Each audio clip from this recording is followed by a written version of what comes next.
Hello friends, এই ভিডিওটা আমি বলবো যে মোবাইলে স্ক্রিন রেকর্ড করে আমি কেমন করে ভিডিও বানাই।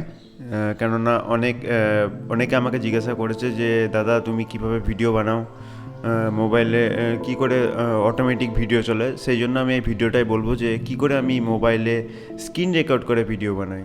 তাহলে আমি দেখতেই পাচ্ছেন আমি এর ফোন ইউজ করছি এখন। তাই ভিডিও বানানোর জন্য আমি এখানে স্ক্রিন বলে একটা অপশান আছে, স্ক্রিন রেকর্ডারের অপশান আছে। এখানটায় যে অপশানটা আছে এখানে টাচ করে স্টার্ট ক্লিক করলেই আমার যে স্ক্রিন রেকর্ডার ভিডিও সেটা শুরু হয়ে যায়। আর মোবাইলে আমি যেরকম এখন যা করছি সব স্ক্রিন রেকর্ডারে উঠে যাবে।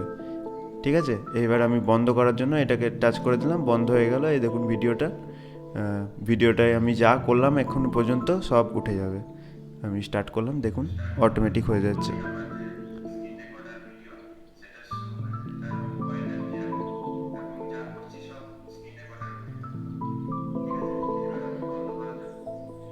ঠিক আছে, এইভাবে আমি আমার মোবাইলে স্ক্রিন রেকর্ড করে ভিডিও বানাই।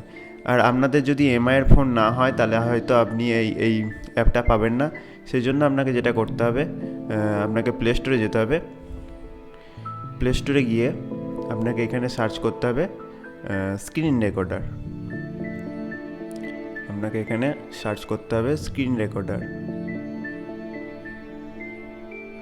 স্ক্রিন রেকর্ডার, দেখুন এখানে স্ক্রিন রেকর্ডার, প্রচুর স্ক্রিন রেকর্ডার চলে এসছে। কিন্তু এখানে আপনাকে দেখতে হবে যেটার রেটিংস ভালো সেটি আপনাকে ডাউনলোড করে নিতে হবে। সুতরাং আমি এই প্রথম যেটা আছে সেটাকে ডাউনলোড করতে বলবো, কেননা এটার রেটিংও খুব ভালো, 4.7 রেটিং।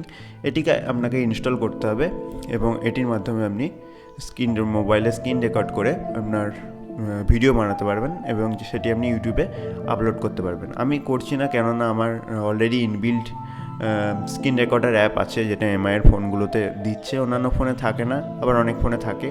সুতরাং আপনাদের যদি না থেকে থাকে তাহলে আপনাকে এই অ্যাপটা ডাউনলোড করতে হবে। সুতরাং ভিডিওটা এই পর্যন্তই। ভিডিওটা যদি ভালো লেগে থাকে অবশ্যই লাইক, শেয়ার আর সাবস্ক্রাইব করবেন। আর আমার চ্যানেলটা যদি এখনও সাবস্ক্রাইব না করে থাকেন তাহলে অবশ্যই সাবস্ক্রাইব করে নেবেন। আর আপনার যদি কোনো প্রশ্ন থাকে তাহলে নিচে কমেন্ট বক্সে কমেন্ট করবেন, আমি অবশ্যই উত্তর দেওয়ার চেষ্টা করব। ধন্যবাদ।